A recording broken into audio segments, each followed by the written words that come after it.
Welcome to A edu. और ए edu के हमारे इस यूट्यूब चैनल में आप सभी का स्वागत है। तो हम लोग मॉडर्न हिस्ट्री ऑफ बिहार के बारे में पढ़ रहे थे, आधुनिक बिहार। तो चलिए उसे हम लोग इस सेकेंड पार्ट को कंप्लीट करें। क्योंकि ये आधुनिक बिहार बहुत बड़ा है तो इसे हम लोग कंप्लीट करें। दूसरा पार्ट, अगस्त में भी भागलपुर में विद्रोह हुआ था। तो हम लोग 1857 की क्रांति में बाबू कुंवर सिंह के पास पहुंच चुके हैं। 1857 के विद्रोहियों ने गया में पहुंचकर 400 कैदियों को मुक्त करा लिया था। कितना? 400। टिकारी राजा में 10,000 रुपये लूट लिए गए। तो उस समय गया में टिकारी के राजा टिकारी थे तो उनके राज में 10,000 रुपये को लूट लिया गया। रोहतास और सासाराम के भी जमींदार क्या हो गए? विद्रोही हो गए। जो रोहतास और सासाराम के विद्रोही जमींदार थे वे भी विद्रोही हो गए। खास करके जो बिहार का जो जगदीशपुर इलाका है जहाँ के बाबू कुंवर सिंह थे वे काफ़ी क्या हो गए? तो बिहार के प्रमुख 1857 के क्रांतिकारी नेता थे।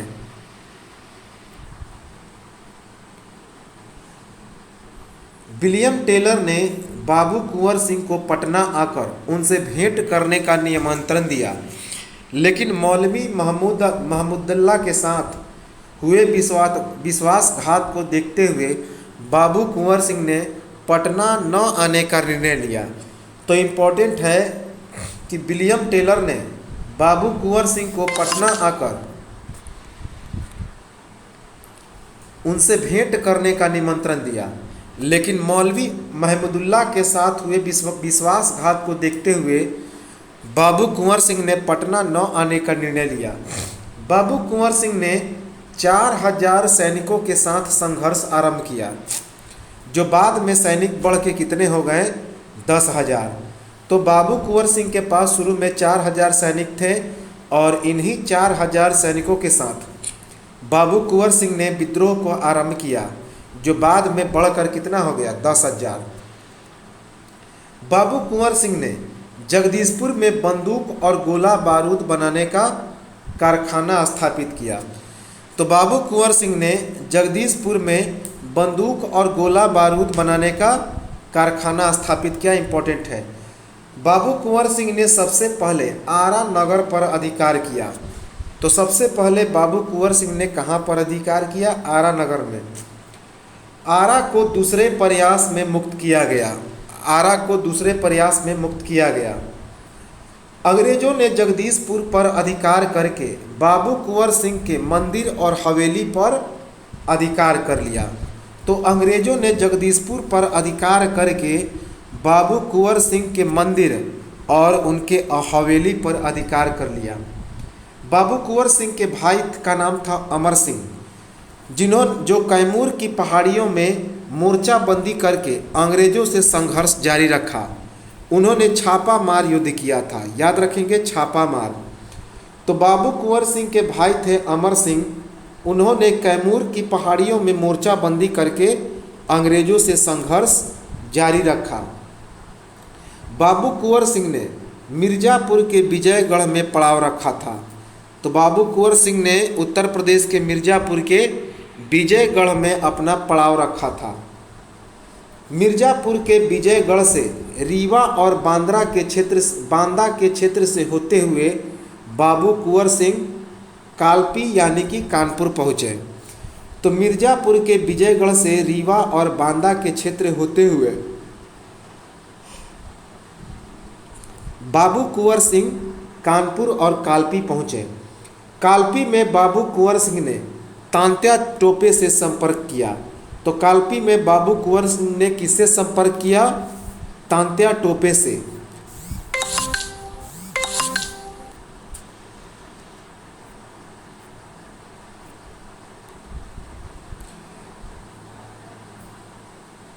कालपी के बाद बाबू कुंवर सिंह कहाँ पहुँचे? लखनऊ पहुँचे, जहाँ अवध के दरबार से कुंवर सिंह को सहयोग और सम्मान प्राप्त मिला। तो कालपी के बाद बाबू कुंवर सिंह कहाँ पहुँचे? लखनऊ, जहाँ अवध के दरबार से कुंवर सिंह को सहयोग और सम्मान मिला। दिसंबर 1857 ईस्वी में कुंवर सिंह ने नाना साहेब के साथ मिलकर तो कालपी के बाद कुंवर सिंह लखनऊ पहुँचे, जहां अवध के दरबार में कुंवर सिंह को सहयोग और सम्मान मिला। अवध के शाह ने कुंवर सिंह को आजमगढ़ जिला के लिए एक फरमान दिया था। तो अवध के शाह ने कुंवर सिंह को आजमगढ़ जिला के लिए एक फरमान दिया था। आजमगढ़ में अंग्रेजों को पराजित किया। तो बाबू कुंवर सिंह ने आजमगढ़ में अंग्रेजों को पराजित किया। दिसंबर 1857 ईस्वी में कुंवर सिंह ने नाना साहेब के साथ मिलकर अंग्रेजों के विरुद्ध युद्ध किया था।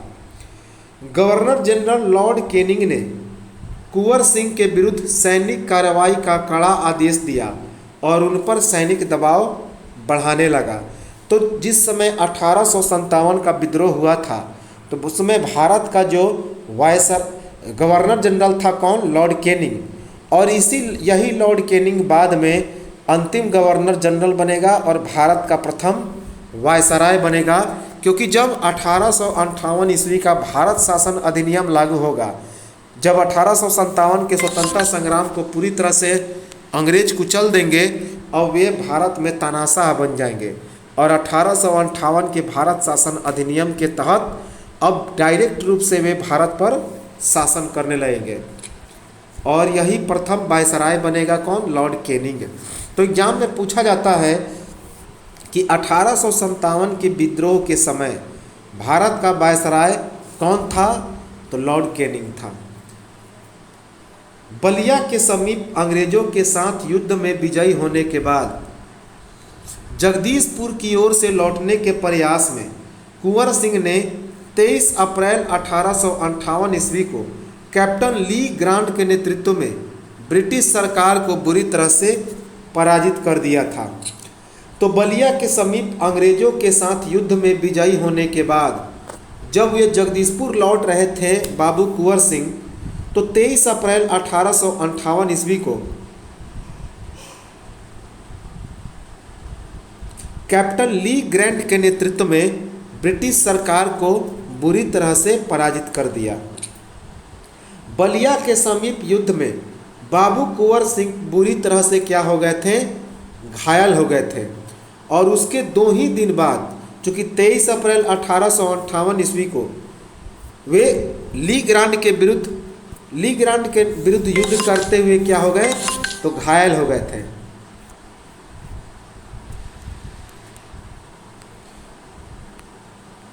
तो उसी के 2 दिन बाद अर्थात 25 अप्रैल 1858 ईस्वी को बाबू कुंवर सिंह की मृत्यु हो गई। 1858 के नवंबर तक शाहाबाद क्षेत्र में अंग्रेजों का पुनः अधिकार स्थापित नहीं हो सका। तो 1858 के नवंबर तक शाहाबाद के क्षेत्रों में अंग्रेजों का पुनः अधिकार नहीं हो सका। महारानी विक्टोरिया ने क्षमा दान की घोषणा की। उसके बाद विद्रोहियों ने हथियार डाल दिए, लेकिन बाबू अमर सिंह को दंडित किया गया। तो महारानी विक्टोरिया के द्वारा क्षमा दान की घोषणा के बाद विद्रोहियों ने हथियार डाल दिए, लेकिन जो बाबू अमर सिंह थे, बाबू कुंवर सिंह के भाई, उनको दंडित किया गया। 1860 ईस्वी में सरदारी लड़ाई हुआ। तो 1860 ईस्वी में कौन लड़ाई हुआ? सरदारी लड़ाई। भागीरथ मांझी के नेतृत्व में 1860 ईस्वी में खिरवार आंदोलन किसके द्वारा हुआ? तो संथालों के द्वारा। तो भागीरथ मांझी के नेतृत्व में 1860 ईस्वी में खिरवार आंदोलन किसके द्वारा हुआ? तो संथालों के द्वारा। 1895 से 1901 ईस्वी के बीच कौन सा विद्रोह हुआ? मुंडा विद्रोह हुआ। तो 1895 से 1901 ईस्वी के बीच मुंडा विद्रोह हुआ। 1881 से 1895 ईस्वी के बीच रांची और सिंहभूम में किसानों के द्वारा कई विद्रोह हुए। बिरसा मुंडा का जन्म 1875 ईस्वी में रांची के तमार थाना के अधीन चालकंद गांव में हुआ था।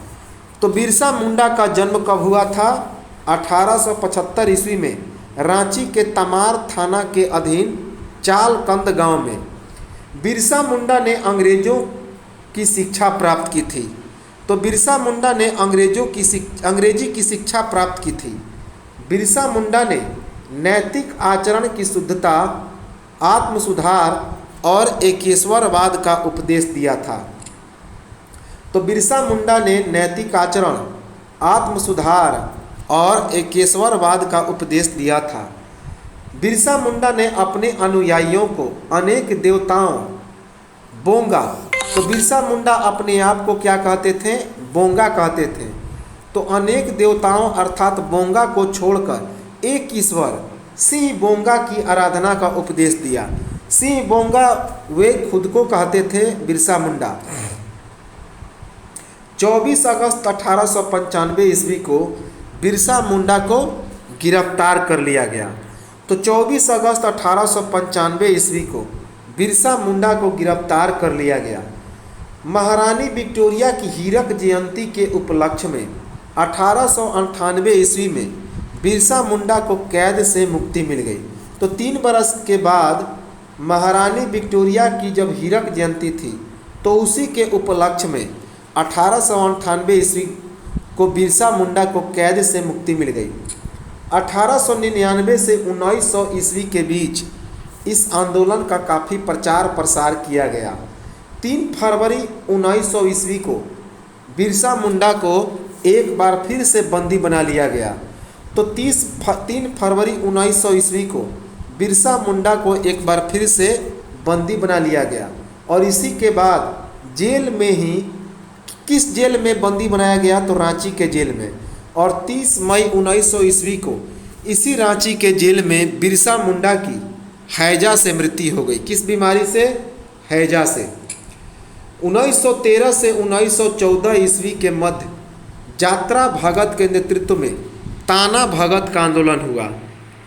तो 1913 से 1914 ईस्वी के बीच यात्रा भगत के नेतृत्व में ताना भगत का आंदोलन हुआ।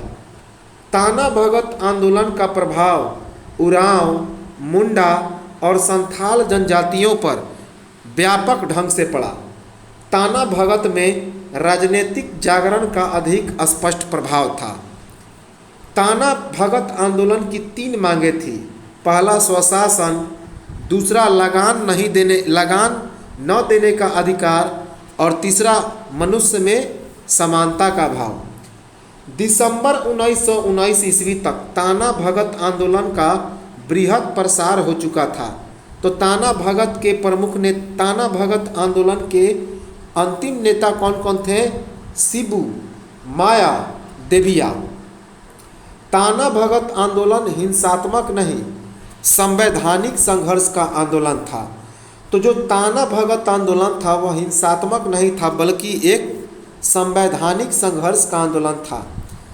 गांधी जी ने मदिरा त्याग, चूँकि गांधी जी ने मदिरा त्याग दिया था तो उसका समर्थन मिला था ताना आंदोलन को। ब्रिटिश प्रशासन के विरोध में सत्याग्रह का भारत में पहला व्यापक प्रभाव गांधी जी ने चंपारण में किया। तो 1857 ईस्वी के ब्रिटिश प्रशासन के विरोध में भारत में सत्याग्रह का भारत में पहला व्यापक प्रभाव कहाँ पे मिला? तो गांधी जी के चंपारण आंदोलन में। 1857 ईस्वी के संघर्ष का प्रभाव उत्तरी और मध्य भारत तक ही सीमित रहा। तो 1857 ईस्वी के संघर्ष का प्रभाव उत्तरी और मध्य भारत तक सीमित रहा। 1885 ईस्वी में भारतीय राष्ट्रीय कांग्रेस की स्थापना हुई। तो भारतीय राष्ट्रीय कांग्रेस की स्थापना कब हुई थी? 28 दिसंबर 1885 ईस्वी को। मॉडर्न हिस्ट्री ऑफ इंडिया के चैप्टर जो लिस्ट है उसमें पूरा डिटेल में है। 1886 ईस्वी में कांग्रेस का कलकत्ता का अधिवेशन हुआ जिसकी अध्यक्षता किसने की थी? तो जिसकी अध्यक्षता दादा भाई नौरोजी ने की थी। और दादा भाई नौरोजी सबसे ज़्यादा बार अध्यक्षता करने वाले क्या थे? तो पहले कांग्रेसी थे। और ये पहले पारसी व्यक्ति थे जो कांग्रेस के अध्यक्ष बने थे। दादा भाई नौरोजी। नेशनल कॉन्फ्रेंस की स्थापना की थी। उसके बाद लंदन में एक इंडियन सोसाइटी की भी स्थापना की थी दादा भाई नौरोजी ने, जिन्हें वयोवृद्ध मैन कहा जाता है। तो कलकत्ता का अधिवेशन हुआ था 1886 ईस्वी में, जो भारतीय राष्ट्रीय कांग्रेस का दूसरा अधिवेशन था। और इसी अधिवेशन के तहत गार्डन पार्टी दिया गया था अंग्रेजों के द्वारा। दरभंगा के महाराज लक्ष्मेश्वर सिंह ने कांग्रेस को आर्थिक सहयोग दिया था। तो दरभंगा के महाराज लक्ष्मेश्वर सिंह ने कांग्रेस को आर्थिक सहयोग दिया था। 1894 ईस्वी में बिहार टाइम्स नामक पत्रिका में प्रकाशित की गई। तो 1894 ईस्वी में बिहार टाइम्स नामक पत्रिका कहाँ पे प्रकाशित की गई? बिहार में, जिसमें बिहार को एक पृथक प्रांत बनाने की मांग की गई। और इस बिहार टाइम्स के संपादक कौन थे? तो महेश नारायण थे। और उनके सहयोगी कौन थे? सच्चिदानंद सिन्हा। एग्जाम में ये चीज़ें पूछी गई है। बिहार को पृथक प्रांत बनाने के लिए 1894 ईस्वी के तत्कालीन उपराज्यपाल कौन थे? तो चार्ल्स इलियट को सौंपा गया। याद रखेंगे। तो बिहार को एक अलग प्रांत बनाने के लिए 1894 में तत्कालीन उपराज्यपाल थे चार्ल्स इलियट, उन्हीं को यह जिम्मा सौंपा गया। महाराजा दरभंगा ने किसान आंदोलन का प्रभाव खत्म करने के लिए 1922 ईस्वी में एक प्रांतीय सभा का गठन कराया। तो इम्पोर्टेंट है, पूछा जाता है कि कहाँ के महाराजा ने किसान आंदोलन का प्रभाव खत्म करने के लिए 1922 ईस्वी में एक प्रांतीय सभा का गठन कराया। तो महाराजा दरभंगा ने किसान आंदोलन का प्रभाव खत्म करने के लिए 1922 ईस्वी में एक प्रांतीय सभा का गठन कराया। इसे किसानों के मुख्य प्रवक्ता के रूप में मान्यता भी दे दी।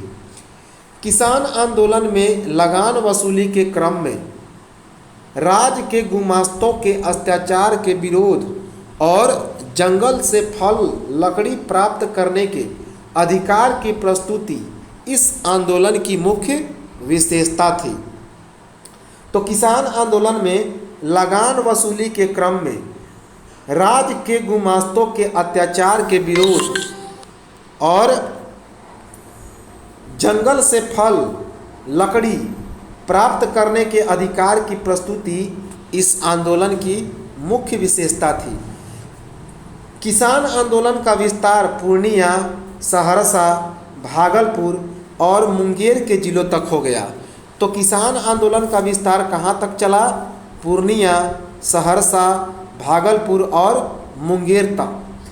1916 ईस्वी में लखनऊ में कांग्रेस और मुस्लिम लीग के बीच एक समझौता हुआ। तो 1916 ईस्वी में लखनऊ में कांग्रेस और मुस्लिम लीग के बीच एक समझौता हुआ। तुर्की में पैन इस्लामिज्म अर्थात सर्व इस्लामवाद का भी प्रचार किया गया। तो तुर्की में पैन इस्लामिज्म अर्थात सर्व इस्लामवाद का प्रचार हुआ। सर्व इस्लामवाद के अंतर्गत विश्व भर के सभी मुसलमानों को एकता के सूत्र में बांधने का प्रयास किया गया। तो सर्व इस्लामवाद के अंतर्गत विश्व भर के सभी मुसलमानों को एकता के सूत्र में बांधने का प्रयास किया गया। प्रथम विश्व युद्ध की समाप्ति पर जब विजयी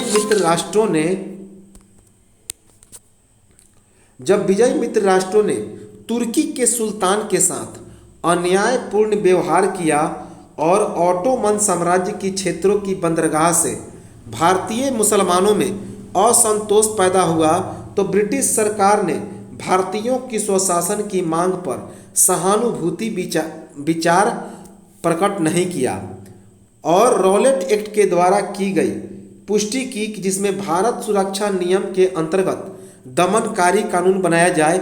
ये सभी क्या थे? तो खिलाफत और असहयोग आंदोलन के कारण बने।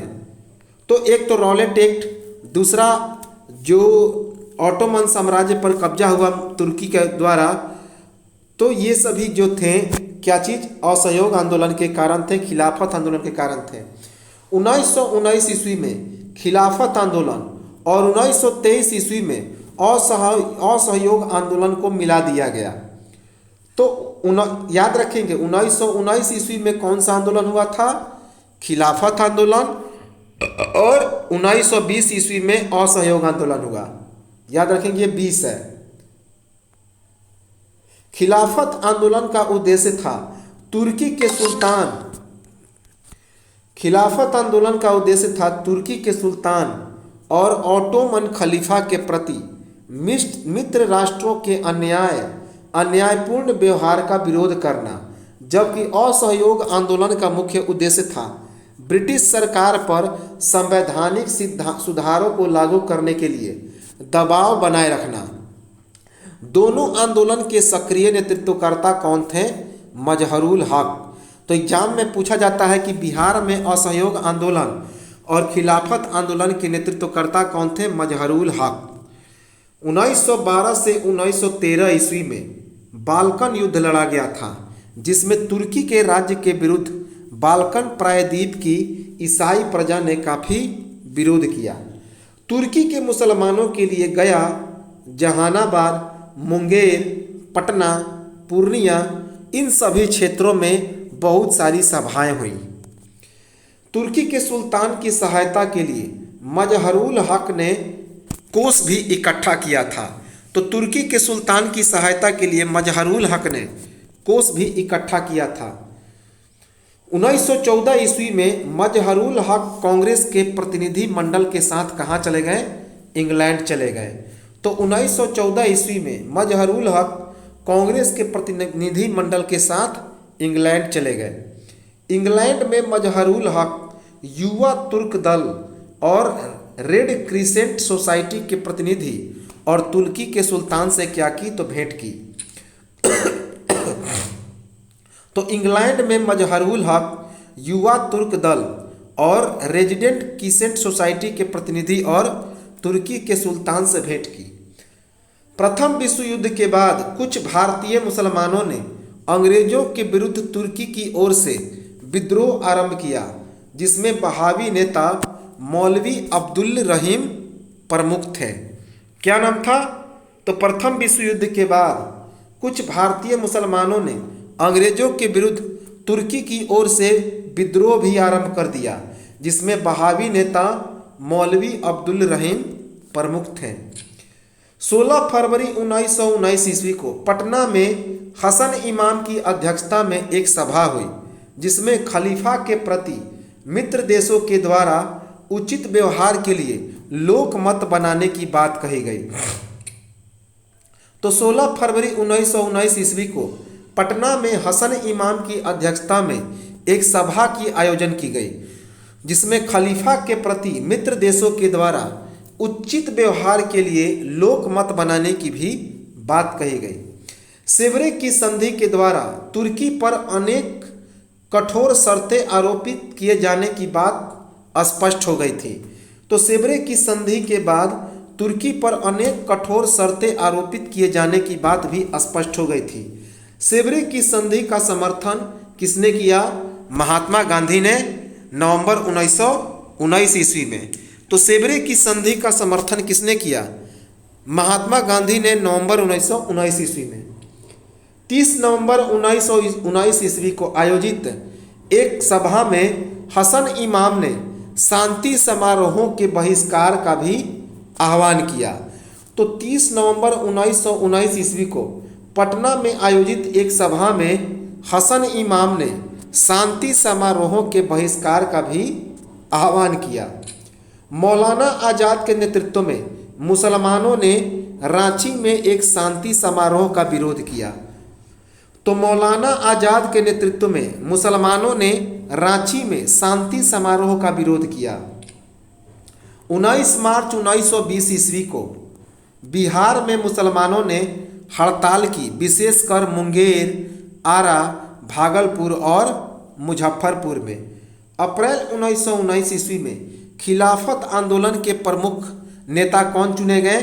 तो मौलाना शौकत अली कहाँ पे आए? पटना। तो अप्रैल 1919 ईस्वी में पटना में खिलाफत आंदोलन के प्रमुख नेता कौन चुने गए? तो शौकत अली। अप्रैल और मई 1919 ईस्वी में मजहरुल हक ने जनसभा कर हिंदू मुस्लिम एकता और खलीफा के प्रति अंग्रेजों के विश्वासघात के बारे में बताया। तो अप्रैल और मई 1919 ईस्वी में मजहरुल हक ने बिहार में जनसभा करके हिंदू मुस्लिम एकता और खलीफा के प्रति अंग्रेजों के विश्वासघात के बारे में बताया।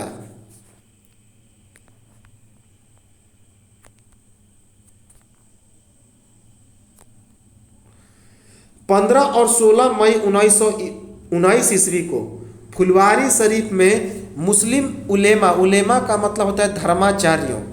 तो 15 और 16 मई 1919 ईस्वी को फुलवारी शरीफ में मुस्लिम उलेमा अर्थात धर्माचार्यों का सम्मेलन हुआ। 15 और 16 मई 1919 ईस्वी को बिहार प्रदेश कांग्रेस कमेटी और बिहार प्रादेशिक सभा ने असहयोग का प्रस्ताव पारित किया।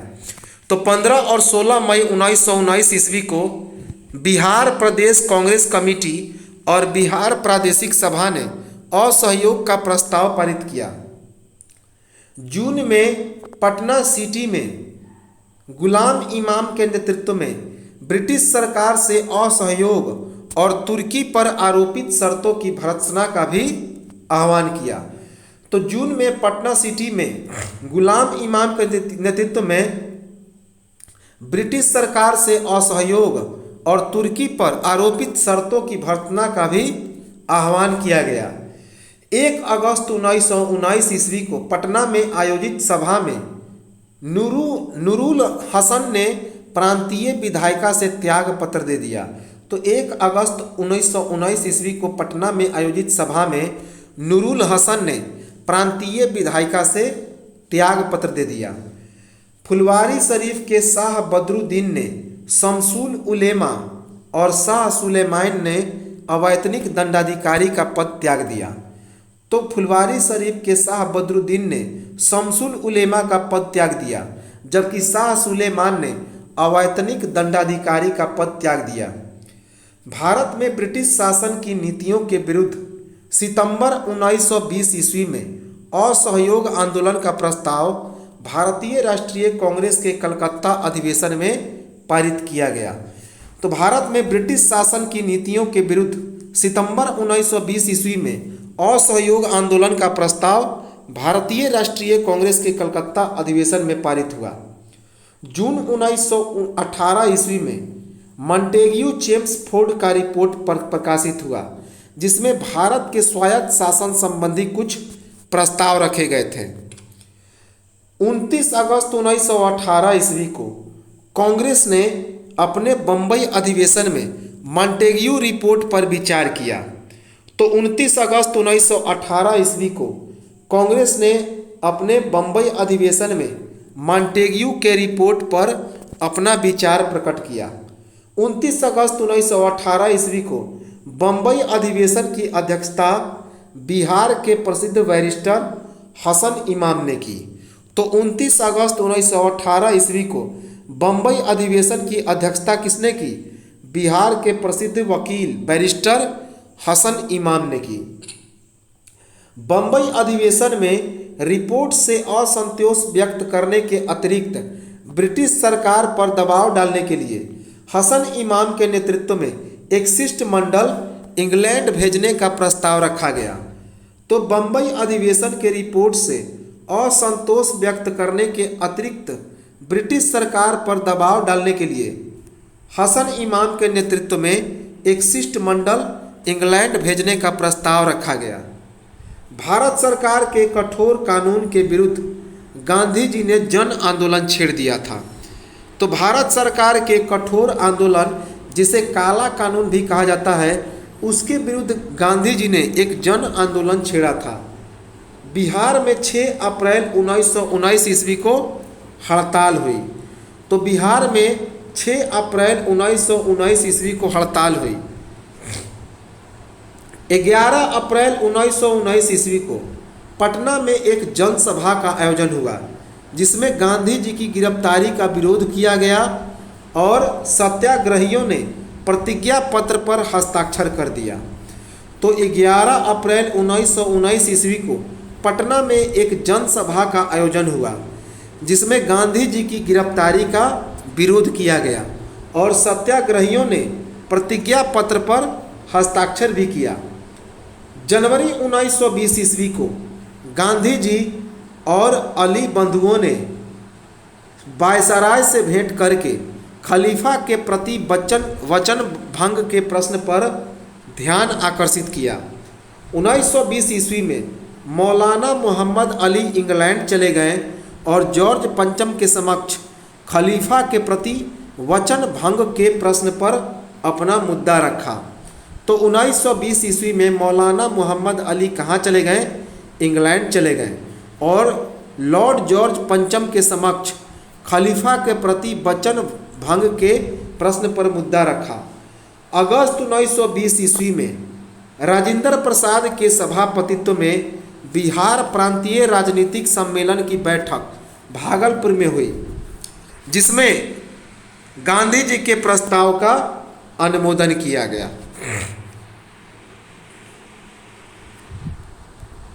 बिहार को पृथक प्रांत बनाने के पीछे कारण थे मुगल सत्ता के पतन के बाद बिहार को बंगाल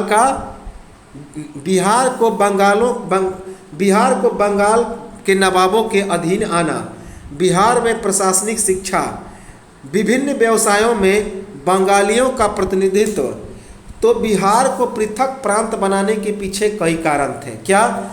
मुगल सत्ता के पतन के बाद बिहार को बंगाल के नवाबों के अधीन आना, बिहार में प्रशासन, शिक्षा, विभिन्न व्यवसायों में बंगालियों का प्रतिनिधित्व बढ़ जाना। 1905 ईस्वी में लॉर्ड कर्जन ने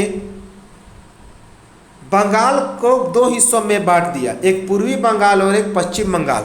जो पूर्वी बंगाल थी उसकी राजधानी बनी ढाका और पश्चिम बंगाल की राजधानी बनी कलकत्ता। कहाँ? कलकत्ता।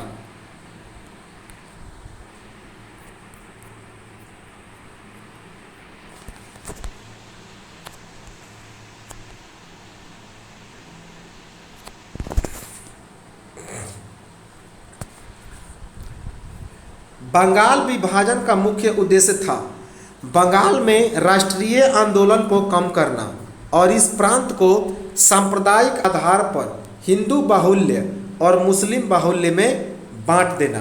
तो बंगाल विभाजन का मुख्य उद्देश्य था बंगाल में राष्ट्रीय आंदोलन को कमजोर करना और इस प्रांत को सांप्रदायिक आधार पर हिंदू बाहुल्य और मुस्लिम बाहुल्य में बांट देना। बंग भंग विरोध, बंग का मतलब होता है बंगाल विभाजन का विरोध करना। तो बंग भंग विरोध आंदोलन से बिहार में 2 नए राजनीतिक परिवर्तन हुए। एक तो बिहार के पृथक प्रांत की मांग की गई और दूसरा यहाँ पर क्रांतिकारी राष्ट्रवाद का विकास हो गया। बिहार में अनुशीलन समिति के माध्यम से सरकार के विरुद्ध हिंसात्मक प्रेरणा देने वालों में आरंभिक प्रेरणाओं में डॉक्टर ज्ञानेंद्र नाथ, केदारनाथ बनर्जी और बाबाजी ठाकुरदास थे। तो बिहार में अनुशीलन समिति के माध्यम से सरकार के विरुद्ध हिंसात्मक प्रेरणा देने वाले में आरंभिक प्रेरणाओं में डॉक्टर ज्ञानेंद्र नाथ, केदारनाथ बनर्जी और बाबाजी ठाकुरदास थे। बाबाजी ठाकुरदास ने 1906 से 1907 ईस्वी में रामकृष्ण मिशन सोसाइटी की स्थापना की और एक समाचार पत्र दी मदरलैंड का प्रकाशन भी आरंभ किया, जिसके माध्यम से क्रांतिकारी विचारों का प्रचार हुआ। तो इम्पॉर्टेंट है, बाबाजी ठाकुरदास ने 1906 से 1907 ईस्वी में रामकृष्ण मिशन सोसाइटी की स्थापना की और एक समाचार पत्र का भी प्रकाशन किया जिसका नाम था मदरलैंड, और इस मदरलैंड में क्रांतिकारी विचारों का भी प्रचार हुआ। तो इस प्रकार केदारनाथ बनर्जी, बाबाजी ठाकुरदास और डॉक्टर ज्ञानेंद्र ये क्या थे? तो क्रांतिकारी थे। 1908 ईस्वी में खुदीराम बोस और प्रफुल्ल चाकी नामक दो युवकों ने मुजफ्फरपुर के जिला जज D.H. किंग्सफोर्ड की हत्या की प्रयास की, लेकिन उसकी तो हत्या नहीं हुई। बदले में उसके फिटन पर हत्या करने के लिए क्या किया? बम फेंक दिया। तो 1908 ईस्वी में खुदीराम बोस और प्रफुल्ल चाकी नामक दो युवकों ने मुजफ्फरपुर के जिला जज D.H. किंग्सफोर्ड पर हत्या के प्रयास में उनके फिटन पर बम फेंक दिया। खुदीराम बोस के बम से विख्यात वकील प्रिंगले केनेडी की पत्नी और उसकी बेटी की मौत हो गई। तो खुदीराम बोस ने जो बम फेंका था, उस बम से इस किंग्सफोर्ड की तो हत्या नहीं हुई, और बल्कि उसके बगल में खड़े एक वकील निर्दोष प्रिंगल केनेडी की हत्या हो गई। प्रिंगल केनेडी की पत्नी और उसकी बेटी की मौत हो गई। इसी के विरोध में 1 अगस्त 1908 ईस्वी को खुदीराम बोस को फांसी हो गई और आत्मग्लानिवश, चूँकि दो निर्दोषों की हत्या हो गई थी, तो इसी आत्मग्लानि ने प्रफुल्ल चाकी ने आत्महत्या कर ली। तो 11 अगस्त 1908 ईस्वी को खुदीराम बोस को फांसी दे दिया गया और प्रफुल्ल चाकी ने क्या कर लिया? तो आत्महत्या कर लिया। रेवती नाग, चुनचुन पांडे, बटेश्वर पांडे, छोटन सिंह, नलिनी बागची, इन सभी ने सक्रिय भूमिका निभाई। तो रेवती नाग, चुनचुन पांडे, बटेश्वर पांडे, छोटन सिंह, नलिनी बागची, ये सभी क्रांतिकारी थे जिन्होंने बिहार में क्रांतिकारी आंदोलन को बनाने में महत्वपूर्ण भूमिका निभाई।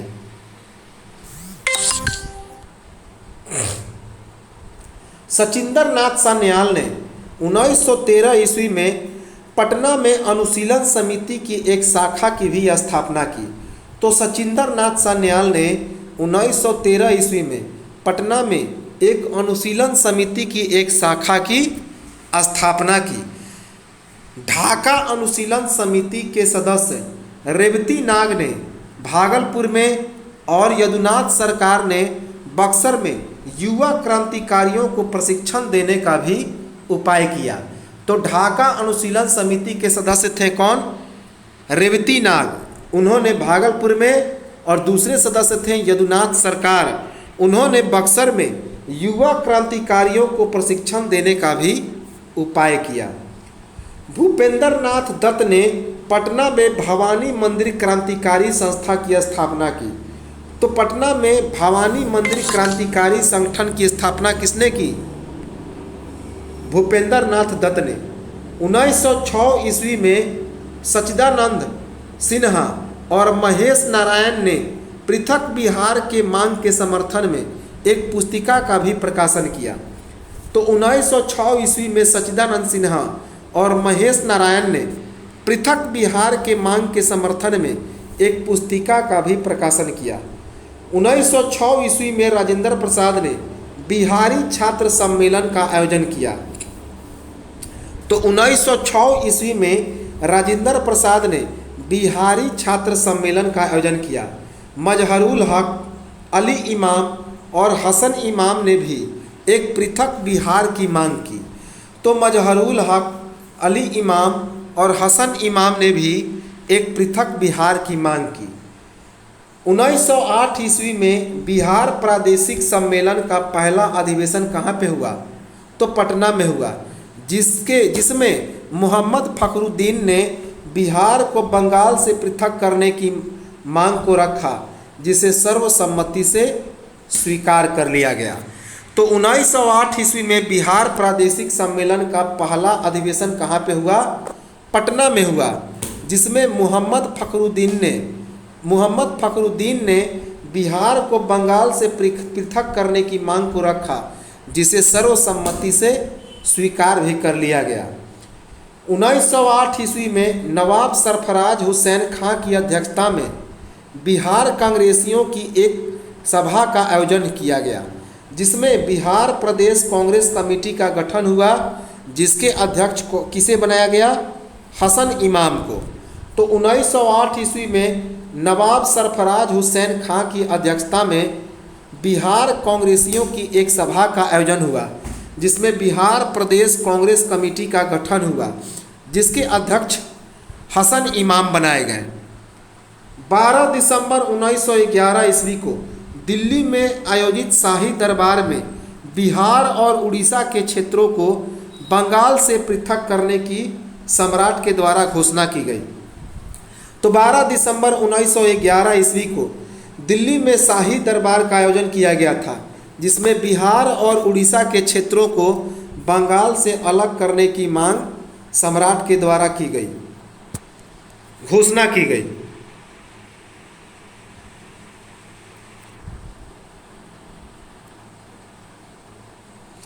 एक अप्रैल 1912 ईस्वी से बिहार एक नया प्रांत के रूप में विधिवत स्थापित हो गया। तो 1 अप्रैल 1912 ईस्वी से जो बिहार है वह एक नया प्रांत के रूप में विधिवत स्थापित हो गया। 1916 ईस्वी में पटना उच्च न्यायालय और 1917 ईस्वी में पटना विश्वविद्यालय की स्थापना हुई। तो 1916 ईस्वी में पटना उच्च न्यायालय और 1917 ईस्वी में पटना विश्वविद्यालय की स्थापना हुई। 1912 ईस्वी में पटना में कांग्रेस का 27वां सम्मेलन आयोजित किया गया, जिसके अध्यक्ष RN मुधोलकर बने और महामंत्री बने सच्चिदानंद सिन्हा, जबकि स्वागत समिति के अध्यक्ष मजहरुल हक बने थे। तो 1912 ईस्वी में पटना में कांग्रेस का 27वां सम्मेलन आयोजित किया गया, जिसके अध्यक्ष किसे बनाया गया? RN मुधोलकर को। और महामंत्री कौन बने? तो महामंत्री बने सच्चिदानंद सिन्हा और स्वागत समिति के अध्यक्ष बने मजहरुल हक। 1916 ईस्वी में भारत में होम रूल लीग आंदोलन प्रारंभ हो गया, जिसके नेतृत्वकर्ता थे कौन कौन? एक तरफ तो एनी बेसेंट थी और दूसरी तरफ बाल गंगाधर तिलक थे। तो 1916 ईस्वी में भारत में होम रूल लीग आंदोलन आरंभ हुआ। श्रीमती एनी बेसेंट के नेतृत्व में मद्रास में और बाल गंगाधर तिलक के नेतृत्व में पुणे में होम रूल लीग की स्थापना हुई। 1916 ईस्वी में भारत को स्वशासन का अधिकार देने के लिए केंद्रीय विधान परिषद के 19 सदस्यों ने ज्ञापन दिया। तो 1916 ईस्वी में भारत को स्वशासन का अधिकार देने के लिए केंद्रीय विधान परिषद के 19 सदस्यों ने ज्ञापन दिया। 16 दिसंबर 1916 ईस्वी को पटना में मजहरुल हक के नेतृत्व में होम रूल लीग की स्थापना हुई, जिसके अध्यक्ष कौन बनाए गए? मजहरुल हक। एग्जाम में यह 2-3 बार पूछा गया है कि पटना में जो होम रूल लीग की स्थापना हुई उसके अध्यक्ष कौन थे? मजहरुल हक। तो 16 दिसंबर 1916 ईस्वी को पटना में मजहरुल हक के नेतृत्व में होम रूल लीग की स्थापना हुई, जिसके अध्यक्ष मजहरुल हक बने। पटना के होम रूल लीग के अन्य पदाधिकारियों में नवाब सरफराज हुसैन खां उपाध्यक्ष बने थे, जबकि चंद्रवंशी सहाय मंत्री बने। तो पटना के होम रूल लीग के अन्य पदाधिकारियों में नवाब सरफराज हुसैन खां उपाध्यक्ष बने, जबकि चंद्रवंशी सहाय मंत्री बने। मुजफ्फरपुर में होम रूल लीग की स्थापना किसने की थी? जनकधारी प्रसाद ने। तो मुजफ्फरपुर में होम रूल लीग की स्थापना जनकधारी प्रसाद ने की थी। 18 अप्रैल से 25 अप्रैल 1918 ईस्वी के बीच, तो 18 अप्रैल से 25 जुलाई 1918 के बीच श्रीमती एनी बेसेंट ने बिहार की 2 बार यात्रा की। तो 18 अप्रैल और 25 जुलाई 1918 को श्रीमती एनी बेसेंट ने बिहार की 2 बार यात्रा की। एक बार 18 अप्रैल 1918 को और दूसरी बार 25 जुलाई 1918 को। उत्तर बिहार में स्थित चंपारण जिला 1917 ईस्वी में महात्मा गांधी के द्वारा भारत में जन आंदोलन के शस्त्र के रूप में सत्याग्रह के प्रयोग का पहला स्थल रहा। तो महात्मा गांधी का पहला जन आंदोलन कौन था? 1917 ईस्वी का चंपारण का सत्याग्रह बहुत इम्पोर्टेंट है, हर एक एग्जाम में इससे प्रश्न आते हैं। तो उत्तर बिहार में स्थित चंपारण जिला 1917 ईस्वी में महात्मा गांधी के द्वारा भारत में जन आंदोलन के शस्त्र के रूप में सत्याग्रह के प्रयोग का प्रथम स्थल रहा। चंपारण में गोरे जमींदार बलपूर्वक नील की खेती के लिए बाध्य करते थे। प्रत्येक बीघा पर उन्हें 3 कट्ठा पर नील की खेती करना अनिवार्य था, जिसे क्या कहा गया? तो 3 कठिया प्रथा कहा गया। 3 कठिया प्रथा, इसमें मजदूरों को मजदूरी भी उचित नहीं मिलता था। नील की खेती भूमि पर बुरा प्रभाव डालता था। जो किसान नील की खेती नहीं करते थे उन पर मनमानी ढंग से लगान को बढ़ा दिया जाता था। तो यह नील यहाँ पर चंपारण में क्या था?